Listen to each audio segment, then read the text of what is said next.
नमस्कार विद्यार्थी मित्रांनो, मी शुभांगी पवार तुमचं सहर्ष स्वागत करत आहे आपल्या आवड शाळेची या युट्यूब चॅनेल मध्ये।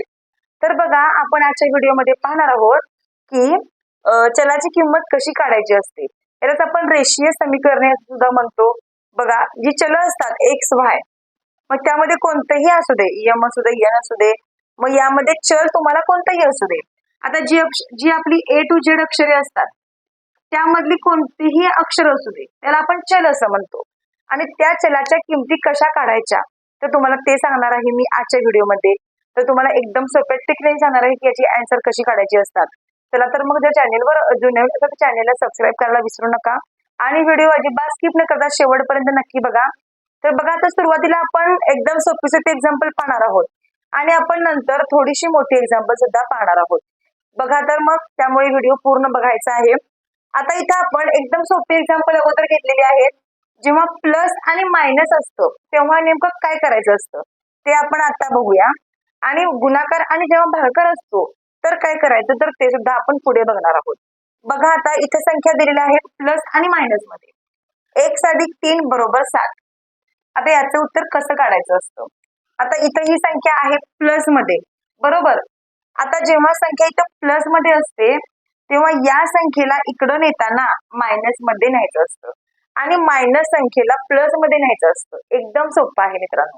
जेव्हा तुम्हाला तुमच्या एक्झामला असा प्रश्न येतो तेव्हा प्लस मधली जी संख्या असते ती इकडे जाऊन मायनस होते आणि जेव्हा मायनस मधली जी संख्या असते तेव्हा ती तिकडे जाऊन प्लस होते। आता काय करायचं बघा, एक्स लिहायचं, एक्स बरोबर लिहिलं। आता हे जे 7 आहे ते 7 अगोदर लिहा आणि त्याला काय करायचं असतं -3 करा। बघा, जे प्लस आहे ते मायनस झालं ना। आता आपण 7 मधून 3 घालूया म्हणजे एक्स ची आपल्याला किंमत मिळेल। एक्स बरोबर इथं उत्तर येणार आहे 4। बघा, आलं ना उत्तर एका सेकंदामध्ये। तर एकदम सोप्या प्रकारे आपण आन्सर काढलं। प्लस मधली संख्या जाते मायनस मध्ये आणि आपण जर याचं उत्तर काढलं मायनस करून तर याचं उत्तर आलेलं आहे 4। तर अशा प्रकारे आपण याचं उत्तर काढलं। आता सेम हा प्रश्न त्या प्रकारे करायचा आहे, फक्त इथं मायनस आहे ना तर तिकडं प्लस चिन्ह घ्यायचं। बघा, आता y बरोबर 15 अधिक किंवा अगोदर 25 लिहा, काय हरकत नाही। अगोदर 25, इकडे जाऊन ही संख्या होईल प्लस 15। आता बघा, y बरोबर 15 आणि 25 आणि 15 किती होतील तर 40 होतील। म्हणजे हे आपलं उत्तर आलेलं आहे, म्हणजे y बरोबर 40। तर हे आपलं उत्तर आलेलं आहे। लक्षात ठेवा, जेव्हा संख्या प्लस मध्ये असते तेव्हा संख्या इकडे जाऊन मायनस मध्ये होते आणि जेव्हा संख्या मायनस मध्ये असते तेव्हा संख्या इकडे जाऊन प्लस मध्ये होते, हे विसरायचं नाही। आता जेव्हा गुणाकार आणि भागाकार असतो तर काय करायचं ते पण आपण बघूया। तर बघा मित्रांनो, आता इथं आपण एक्झाम्पल घेतलेलं आहे। आता इथं आपण घेतलाय गुणाकार आणि भागाकार, बरोबर। आता आपण मगाशी काय बघितलं, बेरीज आणि वजाबाकी बघितली। तर जेव्हा गुणाकार आणि भागाकार असतो तर तेव्हा काय करायचं असतं ते लक्ष द्या। आता इथं x गुणिले 8 आहे बरोबर 56 आहे। आता जेव्हा संख्या गुणाकारामध्ये असते तर तेव्हा इकडे जाऊन संख्या भागाकारामध्ये होईल। इकडे जाऊन संख्या कशी होईल ती भागाकारामध्ये आपल्याला घ्यावी लागते। आता बघा, x लिहायचं बरोबर लिहिलं। आता हे 8 आहे ते अंशात जाईल, छेदामध्ये 56 येईल, बरोबर। किंवा तुम्ही काय करायचं आहे, छेदामध्ये 8 घेऊ शकता आणि इकडं अंशात तुम्ही 56 असं घेऊ शकता। पण नेहमी अंशात मित्रांनो लहान संख्या लागते, अंशात नेहमी लहान संख्या लागते। त्यामुळे इथे आपण 8 भागिले 56 जर केलं तर आपल्याला याचं उत्तर मिळून जातं। 8 एके 8, 8 7 होईल 56, म्हणजे त्याचं उत्तर 1/7। म्हणजे तुम्ही फक्त 7 सुद्धा लिहू शकता, तुम्ही याचं उत्तर फक्त 7 सुद्धा लिहू शकता। तर अशा प्रकारे जर गुणाकार असेल तर इकडे जाऊन त्याचा भागाकार होईल। तर अशा प्रकारे आपण याचं उत्तर काढलं।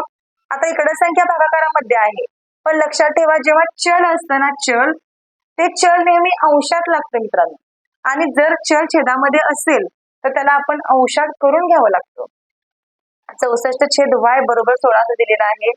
आता आपण जे चल आहे ते अंशात घेऊया तर कसं होईल, आता इकडे भागाकार आहे ना, मग संख्या अगोदर आपण गुणाकारामध्ये लिहूया। बघा, 64 गुणिले y, कारण जो छेद आहे, जे चल छेदामध्ये आहे ते आपल्याला अंशात लिहायचं आहे म्हणून ते आपण वरती घेतलं आणि छेदामध्ये हे 16 आपण लिहायचं।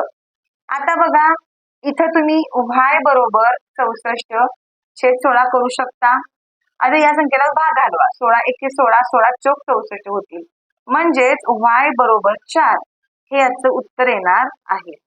तर अशा प्रकारे बघा आपण याचं उत्तर काढलेलं आहे.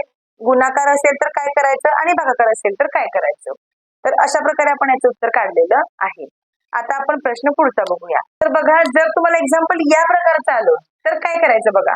5m छेद 16 बरोबर 25. आता बघा इथं संख्या भागाकारामध्ये आहे. मग जेव्हा संख्या भागाकारामध्ये असते इकडची, तेव्हा इकडे जाऊन ती गुणाकारामध्ये होईल. काय करायचं असतं बघा.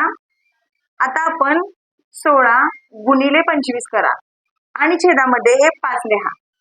इथं यम लिहा. यम बरोबर 16 गुणिले 25 आणि छेदामध्ये 5 लिहा. बघा 5 एके 5, 5 5 होतील 25. आता उरलं काय तर यम बरोबर 16 गुणिले 5 उरलं. म्हणजेच एम बरोबर 16 पंच होतील 80. तर हेच आपलं उत्तर आहे. काय केलं आपण अगोदर या छेदाचा आणि या संख्येचा आपण गुणाकार केला बरोबर. आणि या संख्येला आपण हे जे 5 आहे ते आपण छेदामध्ये घेतलं आणि अगोदर या संख्येला आपण भाग दिला आणि जी संख्या उरते त्या संख्यांचा आपण केला गुणाकार आणि अशा प्रकारे आपण याचं उत्तर काढलेलं आहे. बघा जर तुम्हाला प्रश्न या प्रकारे आला तरी पण तुम्ही याचं उत्तर या प्रकारे काढायचं आहे. आता आपण एक लास्ट क्वेश्चन बघूया की जो प्रश्न मोठा असतो पण तुम्हाला एकदम सोप्या ट्रिकने आन्सर सांगणार आहे मी की त्याला कोणती ट्रिक यूज करायची. तर बघा एक लास्ट एक्झाम्पल आपण घेऊया. तर बघा मित्रांनो यात आपण रेषीय समीकरणे सुद्धा असं म्हणतो आणि या चलाच्या किमती आपल्याला काढायच्या आहेत. एक्स आणि वायच्या आपल्याला किमती काढायच्या आहेत. बघा इथे एक्झाम्पल आहे 2x अधिक 5y बरोबर 14, 2x अधिक 4y बरोबर 12. तर आता बघा याचं आपल्याला उत्तर काढायचं आहे. तर बघा एकदम सोपी ट्रिक तुम्हाला सांगणार आहे मी याच्यामध्ये आणि जर तुम्ही ही ट्रिक बघितलीत तर तुम्हाला इतकी सोपी ट्रिक वाटणार आहे की तुम्ही तुमचं उत्तर कधी काढलं ते पण तुम्हाला समजणार नाही. आणि बघा जर तुम्ही या ट्रिक प्रमाणे आन्सर काढलं तर तुम्हाला अशा प्रकारच्या कोणत्याही प्रश्नांचं काहीच वाटणार नाही. तुम्ही त्याची उत्तरे अगदी सहज काढू शकाल. पण जी ट्रिक तुम्हाला सांगणार आहे ती तुम्ही अगदी मनापासून बघितली पाहिजे, ऐकली पाहिजे आणि तुम्ही त्याप्रमाणे भरपूर एक्झाम्पल सॉल्व्ह केली पाहिजे. मगच तुम्हाला ही ट्रिक एकदम सोपी वाटणार आहे. आता बघा अगोदर आपण x ची किंमत काढूया. बघा अगोदर आपण x ची किंमत काढूया. आता जेव्हा तुम्हाला x ची किंमत काढायची असते तेव्हा अगोदर इथं चिन्ह द्यायचं मायनस बरोबर. आता जेव्हा तुम्हाला x ची किंमत काढायची आहे ना मग या x ला आपण काहीच करायचं नाहीये. जिकडं x आहे ना तो भाग घालून टाका. तो भागच आपल्याला घ्यायचा नाहीये. या दोन संख्या फक्त आपल्याला पाहिजे आणि फक्त या दोन संख्यांचा तिरकस गुणाकार तुम्हाला करायचा आहे. तर बघा काय होईल. कंसात संख्या घेऊया आपण. 5 गुणाकारामध्ये 12 होईल. 5 गुणाकारामध्ये 12 होईल पण चिन्ह इथं आपल्याला मायनस द्यायचं आहे.